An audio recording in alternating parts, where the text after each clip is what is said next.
We are in California at a rehearsal space that we use before every tour and getting prepared for the big show.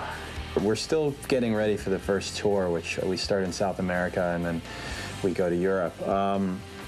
So we're trying out some of the new material. We played 3 off of the new album, which would be Waiting for the End, Iridescent, and The Catalyst.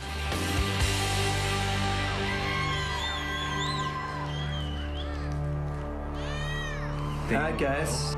Let this be the catalyst of a great touring cycle. All right. The awkward, like, nope, that's all I can. Right back in. I can't. Like we never missed a day. Yep. It's just right back to where we were when we left the tour off the last time. Well, I think the best thing to do is probably try to not expect anything, to not go into listening to the album with expectations other than I hope the songs are good.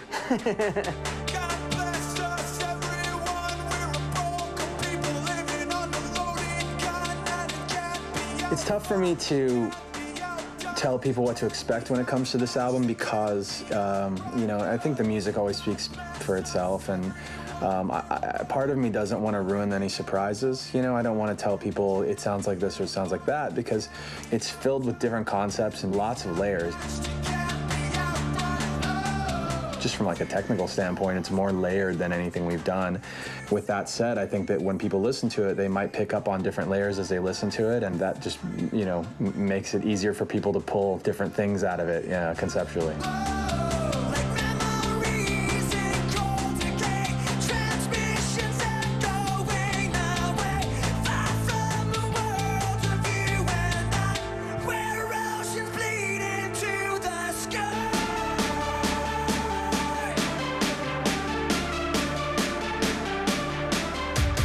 I think is the most mature album we've ever made. I think that it's the most challenging record we've made.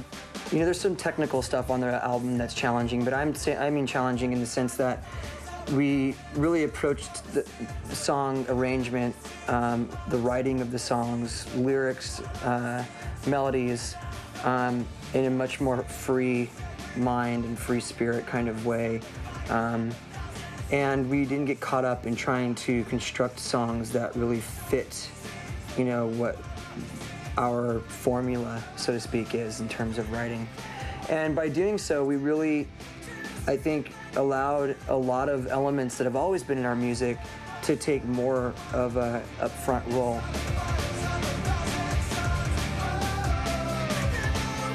A lot of the songs are very beat-driven. A lot of the electronics that may have been textural in the past are sitting up front, and the guitars and a lot of songs are very textural instead. So in a sense, it's very much a Linkin Park record in terms of style, but the way that the songs present themselves, I think, those things definitely give it a different sound.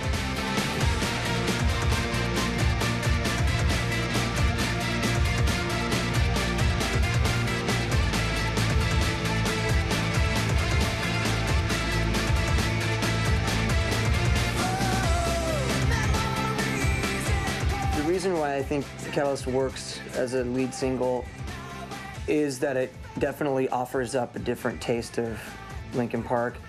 You know, it's got a really strong hook that runs through the whole song. It does fall out of the norm a little bit in terms of the structure. You know, it really changes tempo and changes emotion, you know, 2/3 of the way through the song.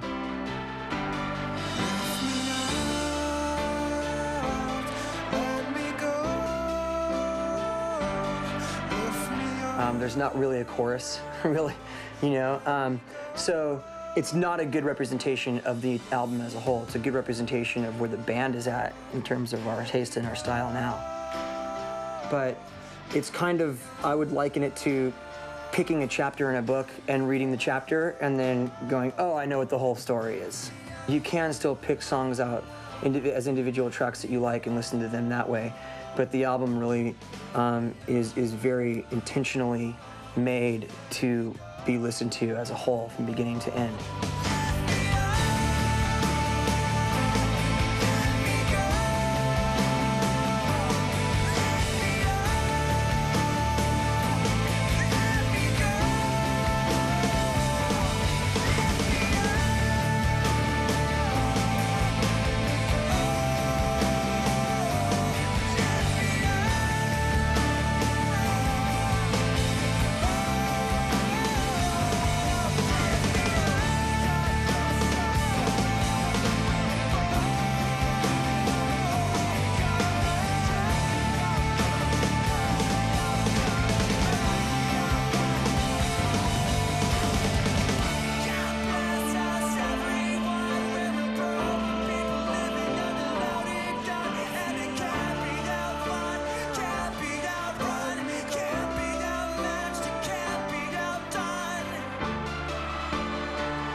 Thank you.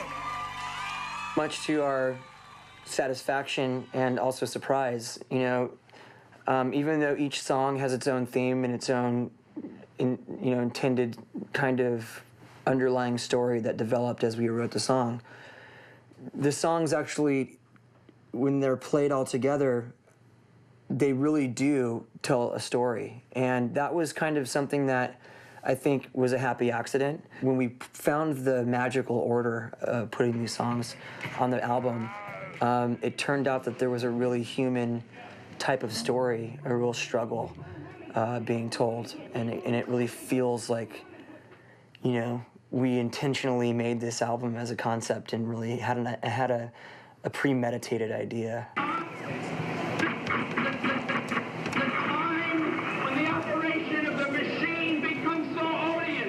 Like when I think concept record, I think Tommy, or I think The Wall, or I think like, rock operas and stuff like that.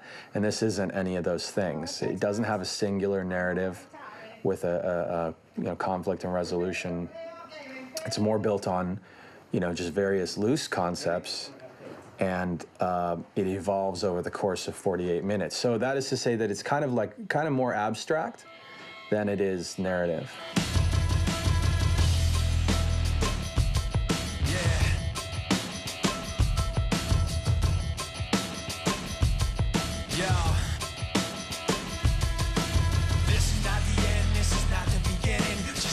Like a riot rocking every revision, but you listen to the tone and the violent rhythm, and the words sound steady, so empties within. 10 years ago, I was 24 years old, and I was full of, this really intense energy.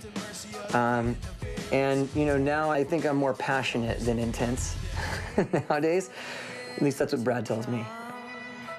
Wishing I had strength to stand. The things that we want to do as a band have changed, We intentionally want to change our style. It's just that we don't want to repeat something we've already done. Any kind of song you make, any decision you make as a band, there will be people that love it and people that don't. And I mean, for us, it's really important right now to just keep ourselves happy first and foremost. When we were doing Hybrid Theory, it was fresher to us. Like it felt really new, and we thought we were doing something different with the stuff we were working with. As time's gone on, that's no longer new. It's not new to us, it's not new to anybody else. Like it was a moment in time, and we really loved that moment in time, but to go back there at this point in our career, like just today, I don't mean now and forever, I just mean right now, just doesn't feel exciting. So we're just trying to push the envelope and do something that's fun for us.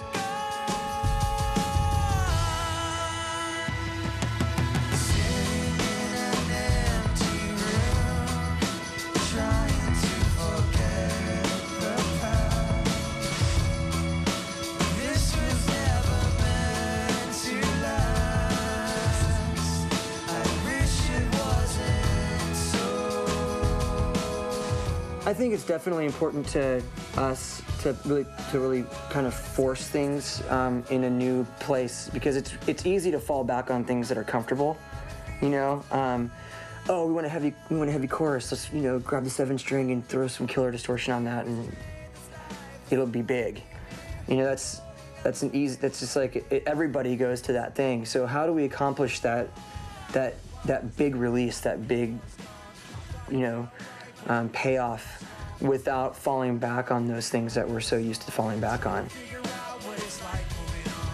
As long as you're making music that you love and the band feels comfortable and confident in that track, then that's what should be written. The hardest part of ending is starting again.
I started playing music, piano specifically, when I was like probably 3 or 4.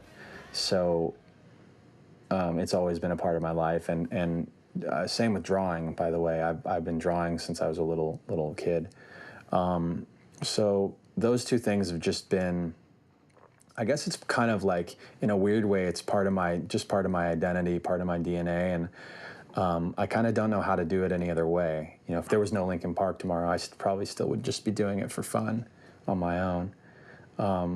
And maybe that's, you know, I think a lot of the other guys feel that way too about the music, and maybe that's what makes, one thing that makes the band work is that, you know, we're not doing this as a means to another end. We really just do it because we like to do it.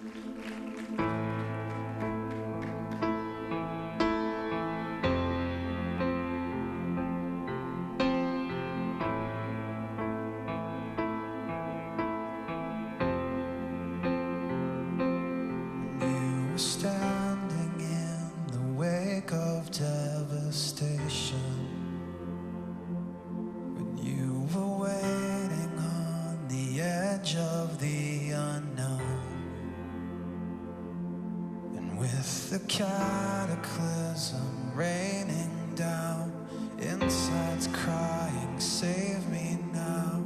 You were there, impossibly alone. Do you feel cold and lost in desperation? You build up hope, but failure's all you've known.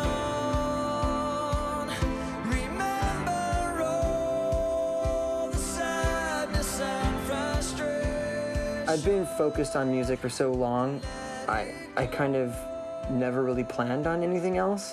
Basically, I'd come to the conclusion that I hated all the bands in Arizona because I felt like our scene in Arizona was pretty weak at that time, and no record company is going to come to Phoenix, Arizona to find new music.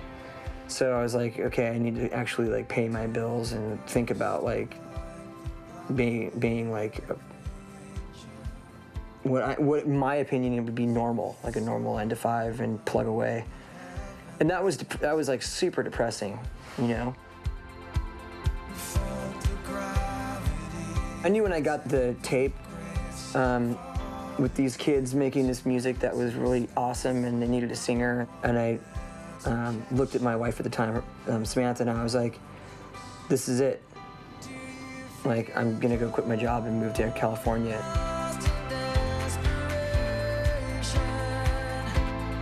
We didn't care that every single label turned us down. You know, we were making music that wasn't popular. We knew that there was something special, and we were building fans around the world from Rob's apartment, you know, and we knew that it was just a matter of time before the labels were either too late and they missed the chance and we'd blown up on our own, or someone was gonna go, we should sign these guys now.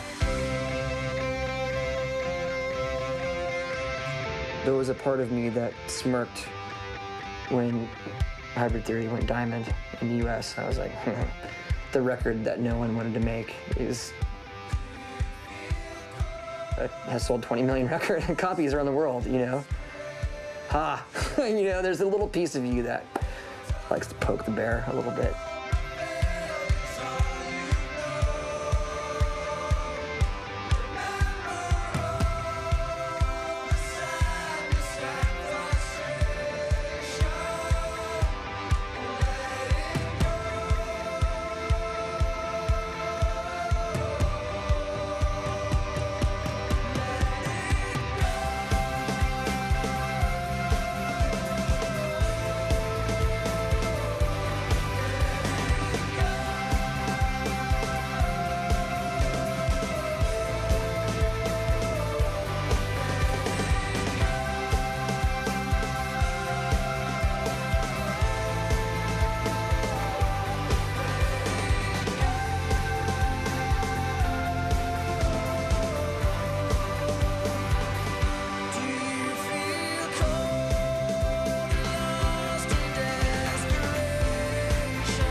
when you have a group of guys that are on the same page, that can take criticism, that don't need like a leader to guide them. You know, we're all very driven. We all can talk and communicate. We don't really. I don't think we've ever had there's never been a yelling match in our history. Pooch, how was that in comparison? Better. Is it better? Cool. It felt good. Yeah. My piano was better on that one. You know, if we don't like something, we can tell somebody I don't like it, and you know, I just don't like it. Let's do something different, and it's okay. The fact that we get along better the longer our career is something special. So, and also, you know, I think that Mike Shinoda is an amazingly talented songwriter. Things like that help. You know, having guys that can actually write good songs in a band usually is a good thing.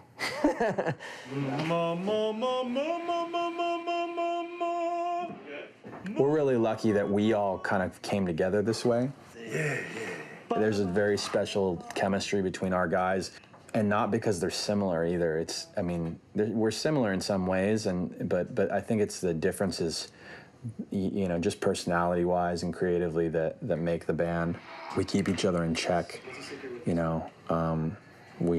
We can make life difficult for everybody, for each other, but at the end of the day, we tend to be able to hash it out and, you know, make some music that we like listening to and play some shows that we like playing. And I mean, you know, just to be able to have done it for more than 10 years and still enjoy it that's a blessing in itself.